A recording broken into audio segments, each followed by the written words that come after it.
Bonjour, bonsoir, bienvenue dans Adrien parle politique 15 minutes. Cet épisode est la deuxième partie d'un essai de ma part. Une tentative de politique fiction, un « et si », une histoire alternative prospective. Le sujet ? Imaginons que le Rassemblement National et Marine Le Pen accusent le gouvernement et Macron de truquer l'élection présidentielle, de voler leur vote, de frauder. Qu'est-ce que ça pourrait donner ? Résumé de l'épisode précédent. Après une campagne présidentielle marquée par les soupçons de fraude en PACA pour le régional et la présidentielle, Emmanuel Macron gagne l'élection présidentielle avec 56% des voix et 35% d'abstention. Nous étions arrêtés au soir du 8 mai 2022 et du second tour. Je vous laisse pour le deuxième et dernier épisode du vol de la présidentielle 2022.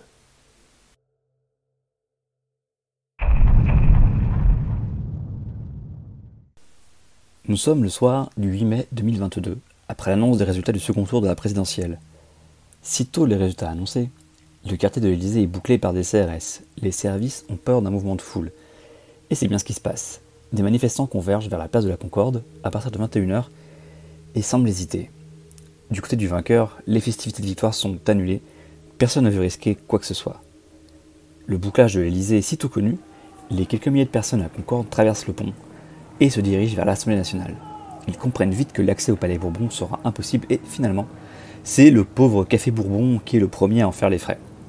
Les manifestants vont ensuite descendre le boulevard Saint-Germain vers l'Institut du monde arabe, non sans saccager, d'abord, les bureaux français du Parlement européen juste en face de l'Assemblée nationale. Les vidéos prises de l'intérieur montrent des manifestants crachés sur le drapeau européen, des tags Frexit sont peints, des dossiers brûlés, toutes les fenêtres cassées.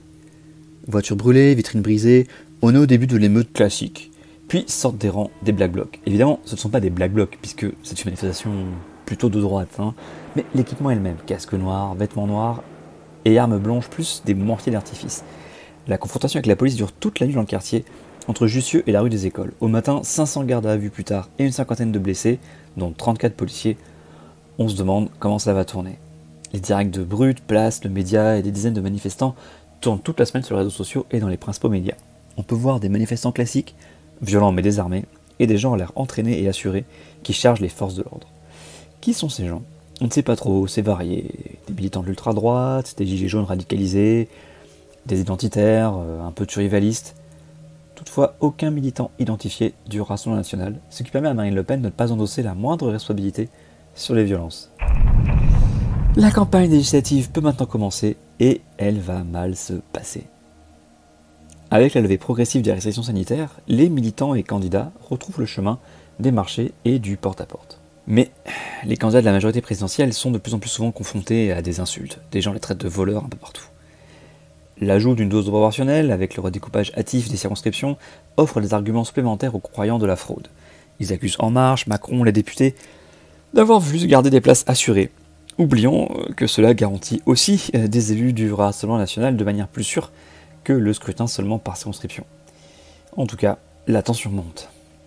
En Marche redécouvre son statut de parti solitaire avec des oppositions à droite et à gauche. Sans pour autant reprendre l'argumentaire du vol électoral, la France Insoumise reprend quand même à son compte les thématiques du soupçon et n'oublie pas de rappeler les machines à voter du vote anticipé de la présidentielle. Témoin de cet arc de la croyance dans la fraude, les soupçons se portent désormais sur les régions où LFI a manqué de peu la qualification au second tour, Provence-Alpes-Côte d'Azur, Occitanie, Hauts-de-France. Donc sans pour autant verser dans le complotisme total, les porte-parole de Mélenchon diront « C'est troublant, c'est comme si En Marche voulait choisir ses adversaires et les vainqueurs des présidences de région. À défaut d'avoir des voix, ils auraient donc inventé des voix. Et qu'importe si En Marche n'a remporté aucune région. » Ce discours fait mouche. Le soupçon continue.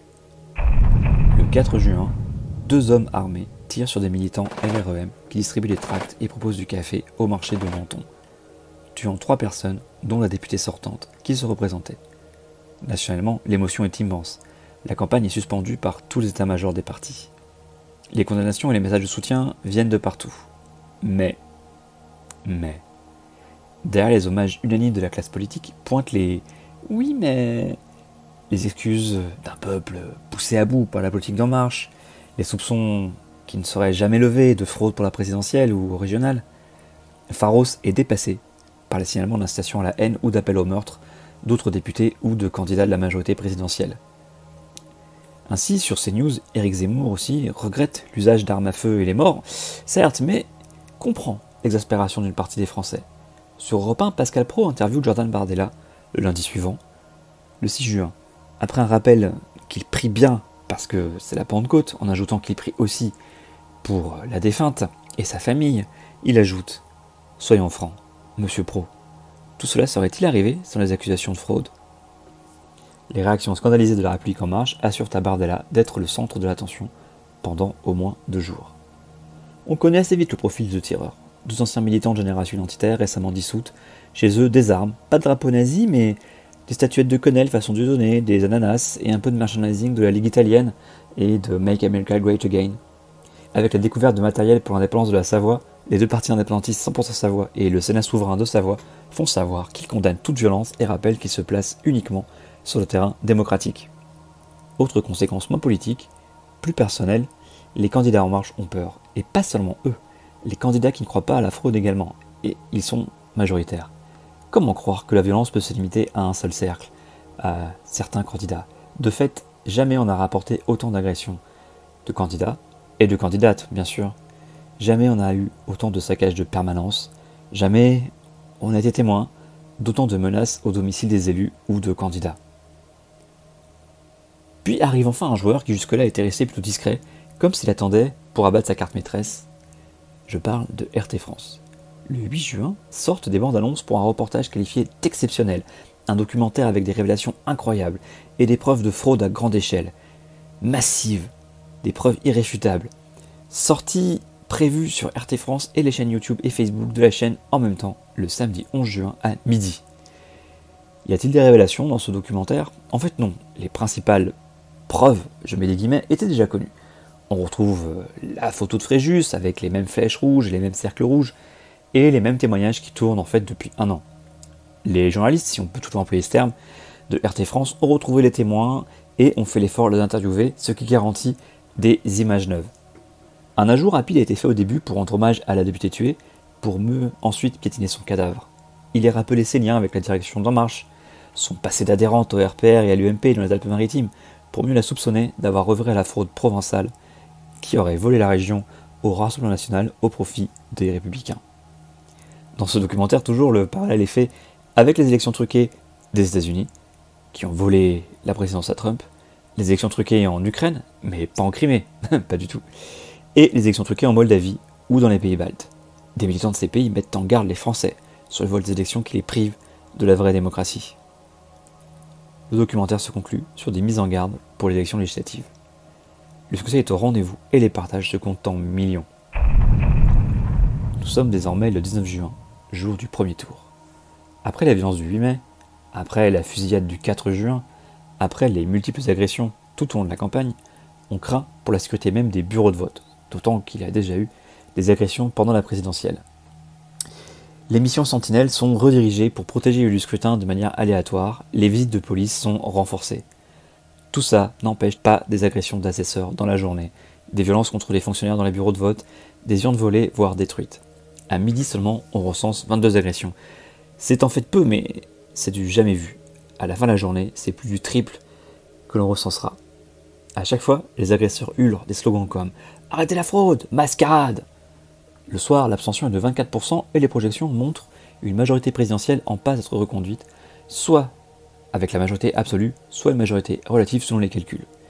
Les députés déjà élus à la proportionnelle sont évidemment des marcheurs, mais aussi des membres du Rassemblement national à hauteur de 30% chacun, et l'ensemble de la classe politique se félicite de cette meilleure représentation de la diversité politique française dans l'hémicycle. La gauche aussi est sûre de sauver des meubles grâce à cette proportionnelle. Pour le deuxième tour, les duels LREM-RN sont majoritaires dans tout le pays. Après une semaine, le 26 juin, nous sommes au second tour. Outre la campagne électorale et la première fête de la musique quasi normale depuis 2 ans, cette semaine a été marquée par le cri d'alarme des maires, on manque d'assesseurs, les gens ont peur. Les agressions du premier tour sont dans toutes les mémoires, personne ne veut risquer sa vie ou juste se faire frapper parce qu'il tient une urne. Mais bon, à de rares exceptions près, les bureaux de vote pourront finalement tous s'ouvrir avec une équipe au complet le matin du 26 juin. Finalement, les militants ont répondu présent, mais hélas pour eux, de multiples agressions remontent tout au long de la journée. Il y en a même plus que pour le premier tour. Des blessés sont à déplorer parmi les assesseurs et les fonctionnaires, des bureaux de vote doivent être fermés, des arrestations ont lieu. Les violences sont particulièrement présentes sur la Côte d'Azur, dans la Somme, dans les Yvelines, les Pyrénées-Orientales et la Vendée. Dans la soirée, les résultats s'égrènent et les projections donnent évidemment une majorité à Macron. Comme le veut la tradition depuis 2022, et malgré la forte abstention, 42%, les Français ont confirmé aux législatives leur vote de la présidentielle. Mais au fur et à mesure de la soirée, on se rend compte que la majorité absolue n'est pas atteignable par En Marche. Oh, pas de grand chose, mais tout de même, il manque une petite dizaine de sièges.